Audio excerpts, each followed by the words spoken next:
Hello, everyone. Welcome back to the show. Welcome back to another episode of Talks in Class. I'm Jenna, your host, and I'm so happy that you're here today joining me for another nostalgic little chat. I took last week off the pod because I was getting over being sick the week before that, and I just felt like I was on that kind of hamster wheel of trying to catch up, but still feeling kind of tired and kind of burnt out. So it was just what I needed, but I'm back and I'm really excited to continue this conversation. I feel like I have so much to discuss since the last episode. First of all, we have to talk about the 1999 American Girl dolls that were just announced. They're twins named Nikki and Isabel, which is very on brand for the 90s, given that we had The Parent Trap and, of course, Mary-Kate and Ashley. And they are part of the historical doll collection that American Girl makes, and they are living in the year 1999, which means we, millennials, are now historical figures. I was a little shocked to see it, I gotta be honest, as I think many people my age were. 1999 just wasn't that long ago. I mean, right? It wasn't that long ago. Or are we just delusional now in our thinking about time?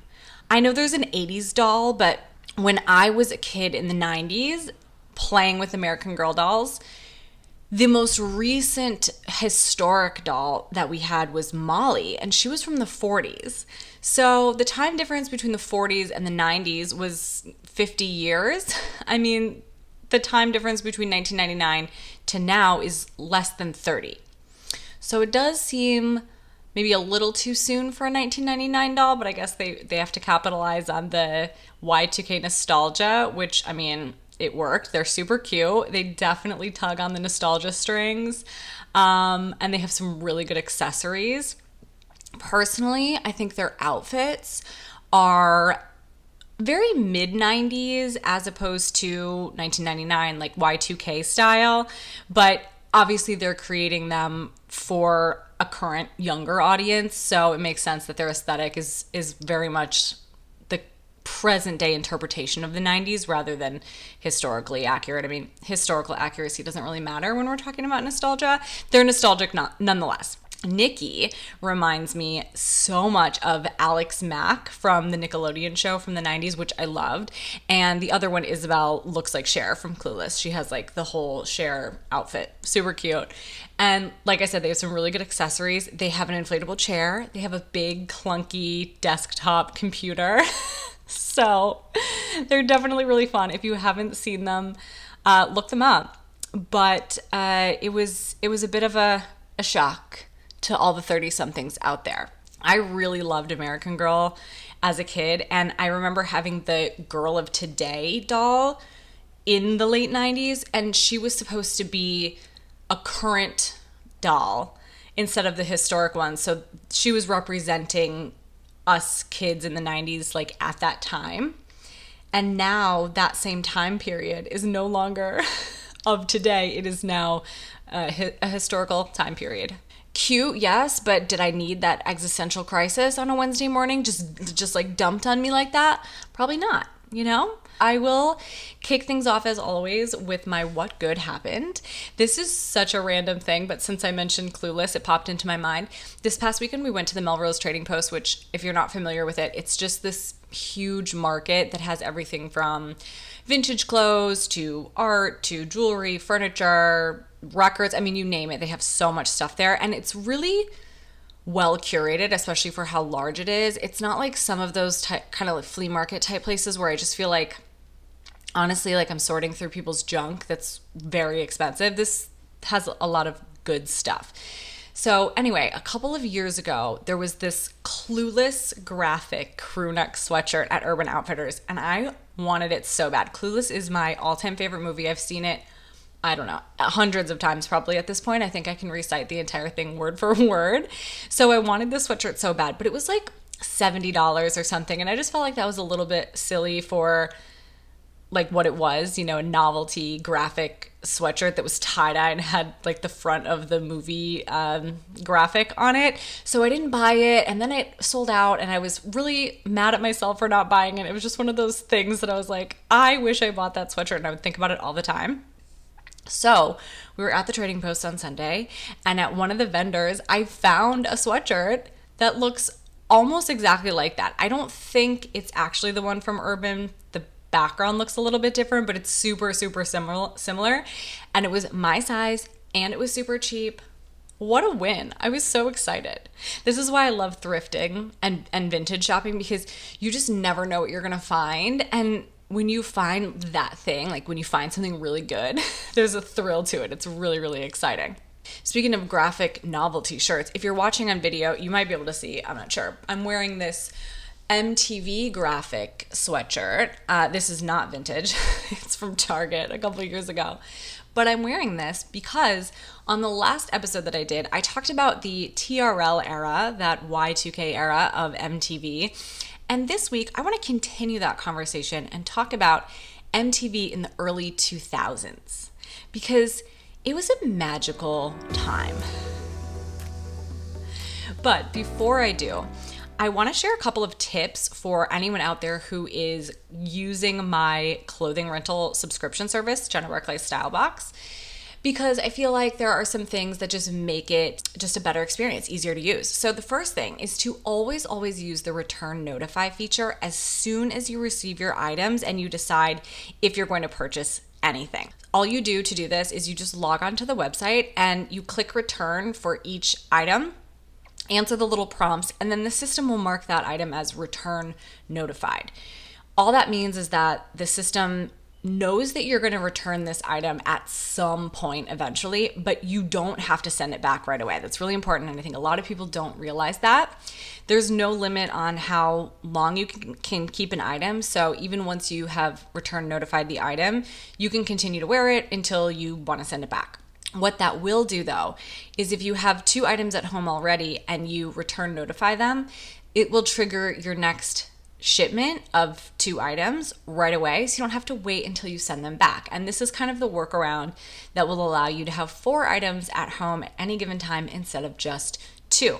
And once you get that second box, use the return notify feature again on those 2 items.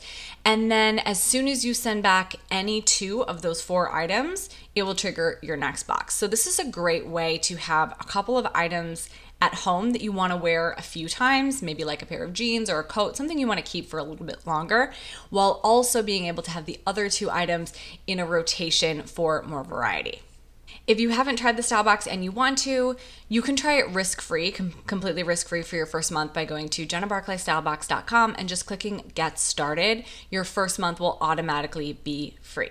And it's really the perfect way to update your closet as we hopefully start heading into spring soon.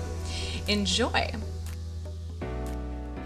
So let's talk about what I tend to think of as the glory days of MTV, which are the early 2000s. I talk to people often about early 2000s TV in general, and a lot of people are kind of horrified that I really wasn't into a lot of kind of the big teen shows at the time. I never watched an episode of One Tree Hill until last year. I kind of checked into the OC here and there, mostly just to keep tabs on what the girls were wearing because I loved their outfits. But I really, in a general sense, watched TV for the fashion, especially in high school. I've talked about this before, but clothes and fashion were kind of just my hobby growing up in a small town in the Midwest where there just wasn't really anything else that I felt like was for me. I had fashion. And not only was it kind of my hobby, but it felt like this window to the outside world. And I was always really interested in like what other people were wearing or just what they were into, what they were doing for hobbies, for fun, what they were interested in, especially people in larger cities or people who were older and therefore I felt were cooler than me, you know, in my eyes. And I think this is why I was really obsessed with reality TV as a teenager. I remember watching The Real World in like late elementary school and middle school and just being so obsessed with the cast, like everything they did, everything they wore. I think Real World Hawaii and Real World New Orleans were the first seasons I really remember watching super faithfully. Like I could not miss an episode. I had to see it. So that was 1999 and 2000. And I vividly remember pretty much studying everything on those shows. Everything from the decor in the houses to the outfits that Kelly wore on Real World New Orleans. Like, I loved her. And even though the houses were obviously provided by MTV, they were not these people's real homes. Something about the reality TV aspect or angle of the show and the fact that they were real people and not fictional characters, it was so much more appealing to me because it felt like these were real people that hypothetically I could know in real life, and therefore I could try to like copy their style in some way. Or if there was something I liked about them and the way that they dressed, I could try to adopt that for myself because they were a real person and so was I. It wasn't like trying to copy Marissa Cooper's outfits because she was wearing designer clothes that were provided by a network, and she also, it wasn't real. She wasn't a real person. Those shows, those CW shows, or, you know, any of those scripted shows that were really popular at that time, everything was outwardly fake. It wasn't like a reality show where we're supposed to believe that it was real. You know, the clothes were often designer. They were picked by somebody whose job it was to pick them. They weren't picked by, you know, a real person to wear in their real life. The houses were sets. Obviously, it just felt different to me. And in those Y2K era days of MTV too, celebrities, like real celebrities, still really ruled kind of our consciousness. A few years later, it became a lot more about the reality TV show stars as their own type of celebrity, but I'm talking about like the MTV Spring Break days, the TRL days, of course, the Cribs era of MTV. When I think back, MTV Cribs, which started in 2000, believe it or not, seems really early, and The Simple Life with Paris and Nicole, these were kind of the first opportunities I remember to really be able to see inside celebrities' quote unquote real lives. I mean, of course, The Simple Life wasn't Paris and Nicole's real life in any way at all. I mean, now we know that wasn't even Paris's real voice. But the premise of it being reality, air quotes reality, and being able to see them wearing their own clothes that they picked out. I mean, this is how millions of teenagers like me in middle America learned about Von Dutch and Juicy Couture for the very first time, was through The Simple Life. And seeing them interact with each other, like seeing their friendship, and being able to see inside celebrities' homes on Cribs. I mean, we saw their closets, we saw their bedrooms, we got to see what was inside the fridge. Why did they always do that? I feel like that was on every single episode. And they never had food. I feel like none of them ever had food. It was just a ton of beverages. And then there was MTV Diary, which I think also started in 2000. That was so mind-blowing to me. I mean, to be able to see inside the real life of a celebrity like that in such a, what we were supposed to believe was an unfiltered kind of raw way, it was just an entirely new concept to us, and it felt weirdly intimate. Before these types of programs, the only access we had to celebrities that wasn't a highly edited or highly curated image from their publicist via, you know, a TV appearance or an interview or, you know, their movies or TV was through the tabloids. And most of the time, like 99% of the time, understandably, the paparazzi were not welcome. This wasn't a happy interaction that was happening that we were then witnessing in these tabloids. The celebrities were trying to hide their face, or they were pushing the camera away, or they were trying to run away, or, you know, it was just a very invasive kind of interaction that then we would see the photographs of or the videos of later. So the fact that these types of shows like Cribs seemed less invasive. They seemed like we were being invited in, you know? We were being invited in Mariah Carey's home gym. It just changed everything. And I think the fact that MTV was really able to capture that moment where we were so obsessed with celebrities, but we also wanted more connection somehow with things like Cribs and things like celebrity appearance shows like TRL, where they would have these sort of candid seeming interviews, while also starting to produce its own stars through its own programming, like MTV VJs and reality TV stars, obviously from all of their different reality franchises, that these people are still super famous. I really think that that's what kept my generation watching after they shifted away from actual music videos, of course, which I, at this point, barely remember. That was my childhood. The MTV of my adolescence was not music television. It was celebrity and reality show television. I mean, that's what it was, but we loved it. But as much as we really loved that celebrity-focused programming, I think MTV really nailed it when it came to creating reality TV, because a lot of the early MTV reality shows were kind of supposed to be like about kids like us. You know, it's supposed to be about real teens, real young adults, and then it kind of moved into a more spectacle type reality show. But in the early 2000s, we had shows like Becoming, which was it was where they would take a normal teenager and transform them into a pop star or a celebrity for a day, and they'd go, you know, make a Britney Spears music video. I don't know why, but the Britney Spears Baby One More Time episode just always stands out in my mind. And then a little bit later we got the show Made, which was where, I mean, same kind of concept. They took a kid and made them into something, but this could be anything. It wasn't a celebrity. It was like they wanted to be a volleyball star, or they wanted to be the prom queen, or they wanted to be a skateboarder, or whatever the kid wanted to be made in. It was usually like a kid who was very opposite of that, and they would make them into that. And there was always some sort of drama where the kid would have a meltdown, and then their maid coach would have to, you know, give them some tough love and talk them off the ledge so they could reach their goal of whatever they wanted to be made into. I feel like there were a lot of these episodes that were centered around physical fitness in some way or another. There was a lot of running and a lot of dieting going on Made, from what I remember. And then there was what I tend to think of as the top tier of this category of show, which was True Life. I watched True Life faithfully for years. I loved it. I was actually really surprised to see that it started in 1998, which is much earlier than I thought, but it was on TV for a really long time. The first episode ever, actually, of True Life was about heroin use in Plano, Texas. And that first season is full of like very kind of serious content. There's an episode about Matthew Shepard. There's an episode about racial profiling.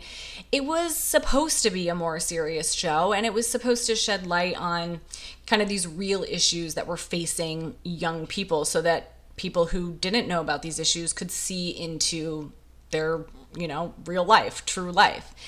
And then, of course, by the mid-2000s, it kind of devolved into a little bit more like something you would expect to see on maybe TLC at the time, which is a completely different conversation. We had, in 2004, True Life, I Have Baby Mama Drama, and True Life, I'm a Jersey Shore Girl, which I vividly remember that episode. The whole New Jersey stereotype fad that really took a hold on popular culture in the late 2000s and early 2010s is something that I think about all the time, but that's a whole different conversation for a different day. The most memorable episode of True Life for me is from 2008, and it was called True Life, I'm a Compulsive Shopper. And I don't know, I know it's not just me because I've talked to people about this. I don't know why, but this episode just stands out in my mind. And like I said, I don't know why. There's two girls, and there's one girl that just is so clear in my mind still. I guess I just saw this episode so many times, but one of the two girls, she wore wigs all the time, and she wore a lot of scarves. Like, you know, it was 2008, so we all did, but I feel like she always had a scarf on.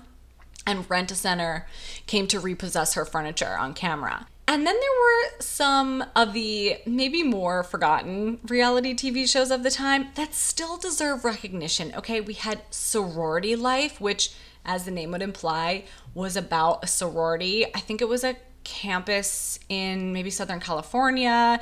Short-lived but excellent. Rich Girls with Ali Hilfiger. That show did not get enough love. It still doesn't get enough love. I feel like no one talks about it. It got canceled quickly, maybe a season or two, but it was great. I loved it. And then, of course, there was the Osbournes, which I don't know why this is not talked about so much more. The Osbournes was so popular when it started in 2002. Everyone I knew watched it. I mean, everybody, girls, boys, everybody. We quoted it all the time. Like, we thought it was the funniest thing we'd ever seen. And it was. I mean, watching that family interact was hilarious. It was so entertaining. And then along with all of this amazing reality TV programming in the early 2000s, MTV also started putting out all of these weird kind of dating shows.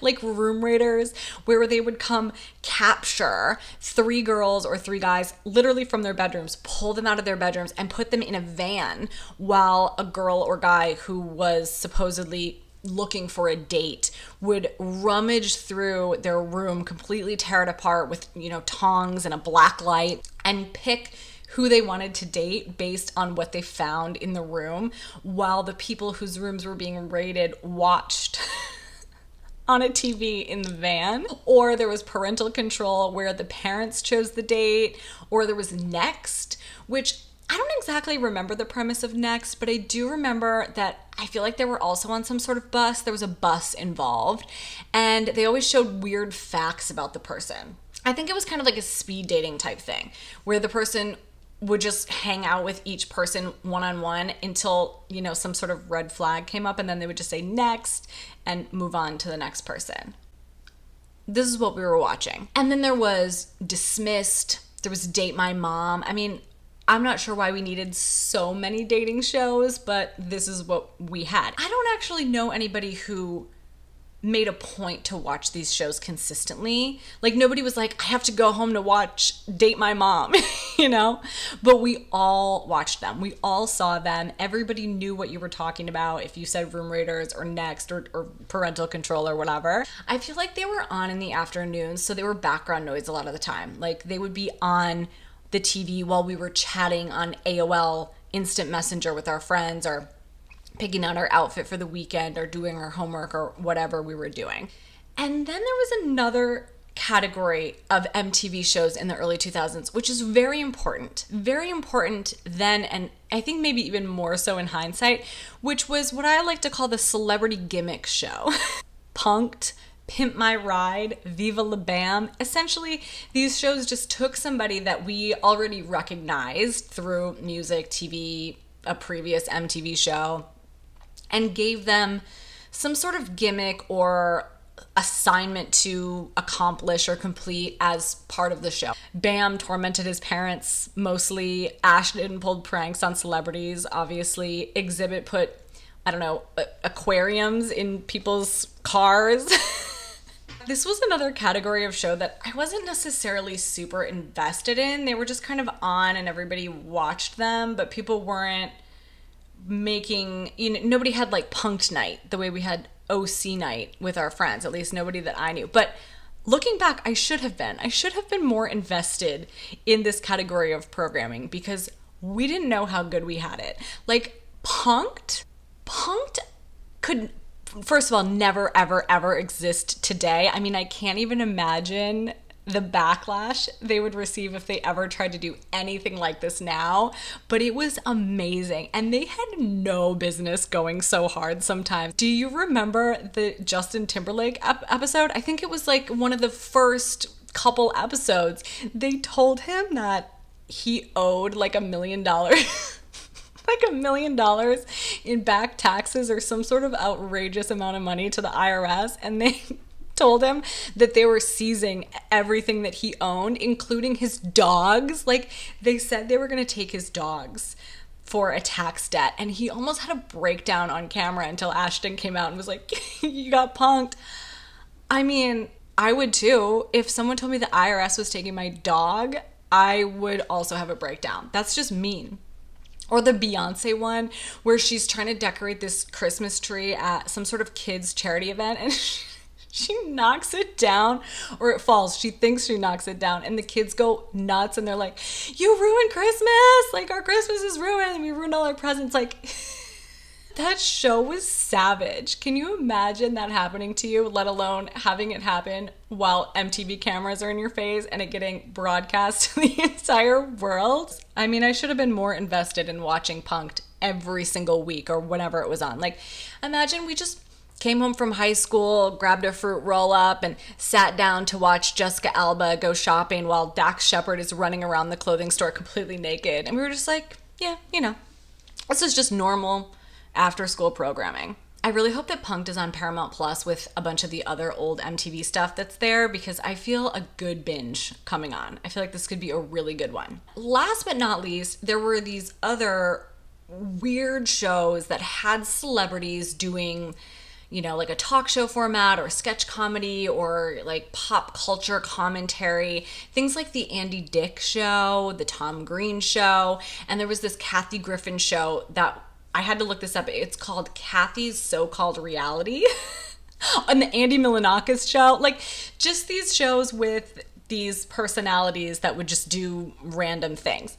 I don't know if you guys remember the Tom Green show, but that one stands out in my mind because it was such a weird phenomenon. And at least where I lived, it was really a phenomenon. I feel like the weirder and kind of more stupid things were when we were children, the more we latched onto them. Like, the things we loved were really just the most ridiculous, kind of dumbest things that we ever could have found to provide us entertainment. But we loved the Tom Green show. It was basically just Tom Green running around, like, doing weird things to people on the street, sort of like a hidden camera prank show, but with the weird human being that is Tom Green. And we all ate it up. Like, it was the funniest thing we had ever seen. When I think about these shows, I can't imagine young people watching things like this today. But in reality, they absolutely are watching things like this. It's just been so democratized that they're watching this on YouTube or TikTok or whatever, instead of having it be presented to them by a celebrity on MTV. I wonder what Tom Green's up to now, though. If anybody knows, please let me know. So now that we've kind of done a high-level overview of the categories of the MTV shows that I watched in the early 2000s, I'm going to finish this episode by giving you my top 5 favorite MTV shows from the early 2000s. And I'm specifying early 2000s because there were just way too many to choose from. So this whole conversation, but specifically this list, is narrowed down specifically to the early 2000s up to 2005. Starting with number 5, which is The Osbournes. I already mentioned this, but it deserves a spot on this list because it really was so funny. I need to find a way to rewatch it. It was so enjoyable. And I think it's also really significant because this is the first celebrity-focused reality series that I remember ever seeing. Meaning the first reality show where we were kind of invited into a celebrity's life to just watch things unfold. And it started a whole line of celebrity-focused reality shows on MTV. I mean, there was the Ashley Simpson show. There was that show with Travis Barker and whatever his wife's name was. They had a reality show. There were a lot of celebrity reality shows where the whole premise was just following celebrities around in their lives. And I really feel like the Osbournes were the first to do that. Number 4, Jackass. Good old Jackass. I mean, you can't have a conversation about early 2000s MTV without mentioning Jackass. I feel like Jackass really started something. I mean, when that show started, and I wasn't even the target audience. I was a little girl, not a 12-year-old boy, and even I thought it was absolutely hilarious. And it also had that train wreck kind of car crash thing going for it where you knew you shouldn't watch it. Like, it was disgusting and horrifying, but you couldn't stop watching. I can only imagine how, a 12-year-old boy felt about this show. I mean, this was like their religion. Obviously, it launched a bunch of spin-offs. They're still making Jackass movies, so it was significant. And honestly, as horrifying it is, you have to give these guys credit because some of the stuff that they did and still do as old men is really shocking. I mean, they had to put a disclaimer up that said, stop sending us videos because you're going to hurt yourself. Number 3, My Super Sweet 16. Okay, this is important. If you were a teen girl in the 2000s, My Super Sweet 16 was a really significant show for you.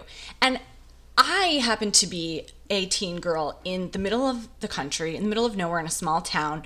Nobody that I know had any sort of fancy party for anything. I mean, I'm fairly certain I spent my 16th birthday at my friend's boyfriend's parents' house drinking Mike's Hard Lemonade with like 10 of my friends. We didn't do things like this. So it was a spectacle to watch, and obviously a lot of this was probably staged, and I can't imagine that these girls were as insufferable as they were portrayed to be on the show. And I feel like My Super Sweet 16 was the first reality show that became super popular in this category that I kind of like to think as aspirational reality TV shows. Things like My Super Sweet 16, The Real Housewives later, Laguna Beach, The Hills.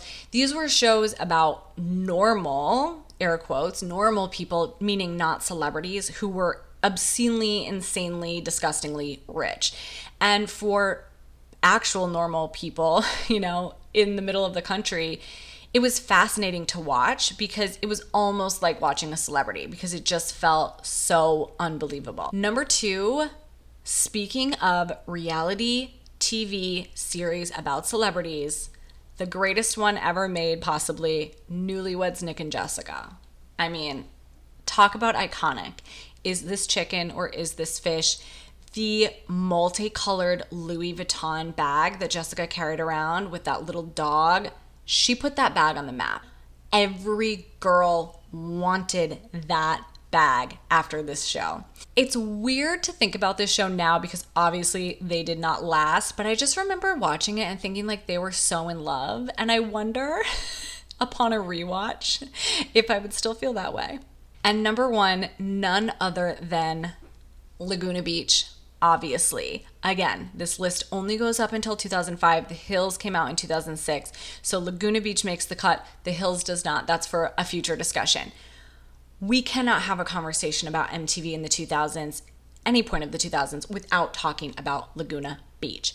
Not only is it probably my favorite MTV show ever, but it led to a series of spin-offs. Obviously, we got The Hills, then we got The City, we got Kel on Earth with Kelly Cutrone. I mean, it started a whole new generation of MTV reality. And a lot of these people who were on this show, Laguna Beach, are still famous in some capacity now. Kristen and Steven have their podcast where they talk about it, Back to the Beach.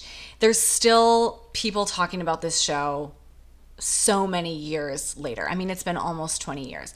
I personally like Laguna Beach more than The Hills. I know that's a hot take. I don't think it's as rewatchable as The Hills just because there's less content. There's really only 2 seasons. But to me, Laguna Beach season 2 is probably one of, if not the best season of reality TV I have ever seen.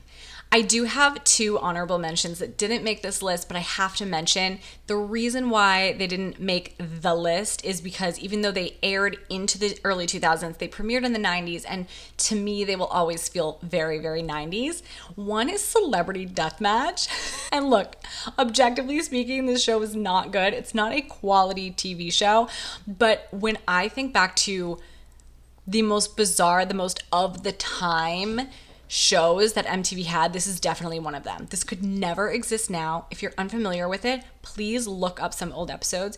It was a claymation show where they would have little claymation celebrities that would fight each other in a ring, like beat the living hell out of each other in a ring, blood flying.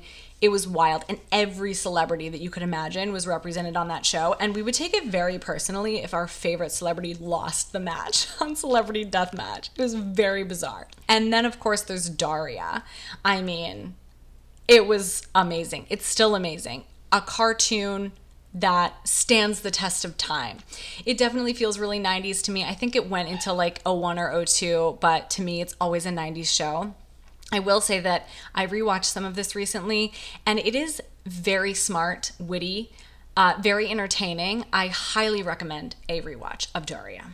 So that's it. That's my list for early 2000s MTV shows. Like I said, this was only really focused on early 2000s, so I might have to do a follow-up episode. Okay, I do have to do a follow-up episode to tackle the rest of the 2000s because there's so much we didn't get to talk about in the later 2000s MTV. So stay tuned for that at some point in the future. I will be back next week. I hope everybody has a fabulous week. If you liked this episode, please share it with a friend who might also enjoy it. And don't forget to rate, review, and subscribe so you don't miss an episode. See you next week. Bye.